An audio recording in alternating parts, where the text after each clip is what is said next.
Pernah nggak kalian keliling-keliling di kota dan kalian lihat ada kafe-kafe atau usaha-usaha yang sangat mewah, sangat bagus, tapi sepi pengunjung? Dan yang lebih aneh dengan sepinya pengunjung itu, tapi kafe-kafe atau usaha-usaha tersebut masih tetap bertahan bahkan bisa sampai 5 tahun lebih. Dan bahkan mungkin bisa sampai belasan tahun. Dan yang lebih aneh lagi, perusahaan tersebut bukannya gulung tikar, tapi dia justru bisa ekspansi dan menambah perusahaan-perusahaan dan cabang-cabang dari perusahaan mereka. Secara logika dan teori, tentu sebuah perusahaan yang semakin sepi atau tidak ada pengunjungnya, dia akan cenderung menurun omsetnya dan tentu akan mengalami sebuah kebangkrutan. Pertanyaannya, kenapa dan kok bisa? Jika ada yang menjawab ini pesugihan, no, kita tidak membahas tentang sebuah pesugihan di sini. Kita jauh dari kata-kata mistis itu. Jika orang berasumsi tentang pesugihan, tapi ada satu lagi sistem matematika modern yang jarang sekali orang ketahui, yaitu pencucian uang. Apa itu pencucian uang atau money laundering? Yaitu membersihkan uang yang sebenarnya haram menjadi uang yang legal dan resmi dan bisa mereka pertanggungjawabkan. Bagaimana skemanya? Kita akan bahas di video ini. Banyak sekali bisnis atau usaha yang seperti candi. Dia sepi, dia megah tapi sepi, tapi masih bisa bertahan lama. Usaha yang paling sering digunakan adalah bisnis berbasis transaksi tunai atau cash incentive business, atau yang nilai barangnya sulit diukur secara objektif. Contohnya seperti tempat cuci mobil, salon kecantikan, toko pakaian, hingga toko online buatan. Di dalam bisnis tentu ramainya pengunjung itu menjadi bagian yang sangat penting untuk meningkatkan perusahaan itu. Tapi dalam usaha money laundering, dia tidak akan peduli mau ramai mau sepi, bodoh amat bagi mereka, karena bukan itu tujuannya. Tujuan mereka menciptakan bisnis ini adalah untuk menciptakan struktur fiktif atau laporan-laporan fiktif yang bisa mereka pertanggungjawabkan kepada siapa? Ya tentu kepada dinas terkait ataupun kepada pajak. Jika kita contohkan seperti bisnis cuci mobil, dalam satu hari dia bisa mencuci 2 mobil atau 2 mobil yang datang atau mampir di dalam bisnis tersebut dan dicuci.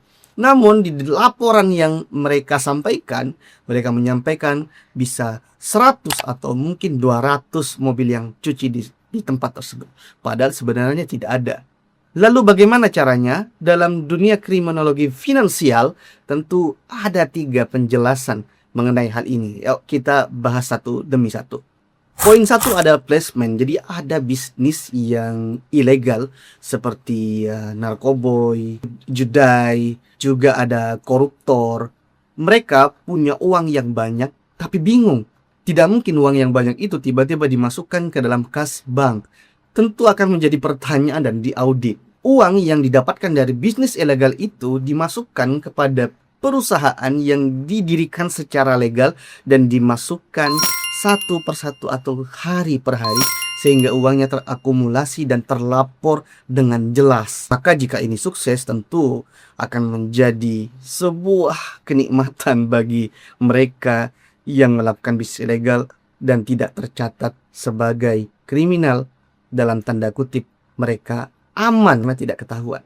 Tahap kedua yaitu layering. Apa itu? Uang haram yang mereka masukkan kepada bisnis resmi mereka itu dilakukan secara perlahan-lahan dan tentu akan ada layering atau lapis berlapis di dalamnya. Contohnya tentu uang itu mereka putar dengan membeli bahan untuk produksinya, bayar untuk karyawannya, bisa mereka bayar untuk jasa-jasa beli ruko atau sewa dan lain-lainnya. Sebenarnya mereka rugi.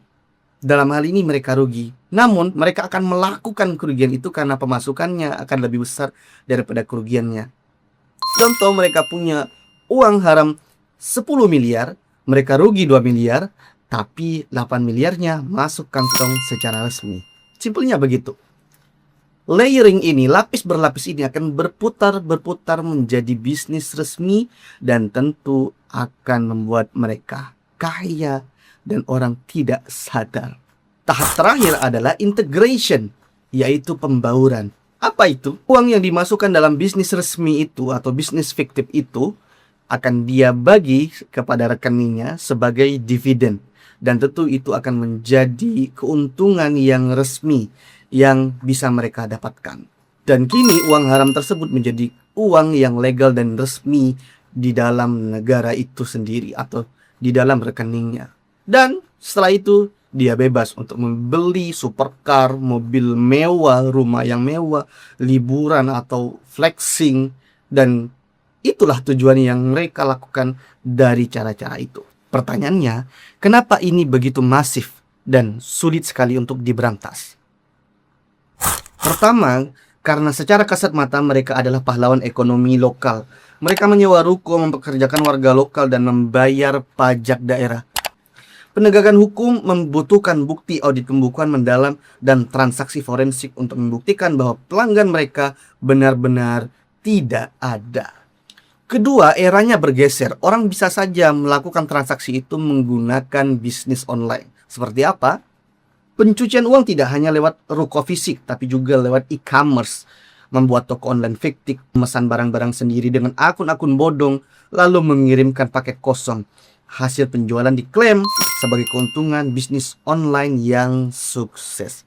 Ya, semua itu bisa mereka klaim sebagai bisnis online yang sukses. Padahal nyatanya tidak begitu. Jadi ketika kalian jalan-jalan di sebuah kota dan kalian melihat ada usaha yang sepi atau tidak ada pelanggannya dan tiba-tiba saja perusahaan itu masih bertahan lama, kalian boleh kok mempertanyakan hal itu. Karena kejahatan finansial modern tidak lagi bersembunyi di goa-goa gelap, tapi bisa terlihat terang di mata atau di depan mata kita. Bisa tergambarkan dari orang yang suka flexing, orang yang tiba-tiba pamer harta, padahal bisnisnya kita tidak tahu seperti apa.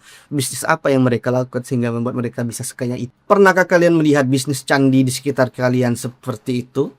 Silakan tulis di kolom komentar, tapi ingat satu, jangan sebut mereknya supaya kita aman. Tidak bisa dipungkiri, bisnis-bisnis seperti ini adalah orang-orang yang memang punya kecerdasan yang luar biasa. Terkait hal ini, ya tentu yang kita harapkan tentu ketegasan dari penegakan hukum yang tentunya harus lebih cermat dalam menangani kasus-kasus seperti ini. Saya Abdul Wasiz, semoga kita bertemu di video-video selanjutnya. Terima kasih.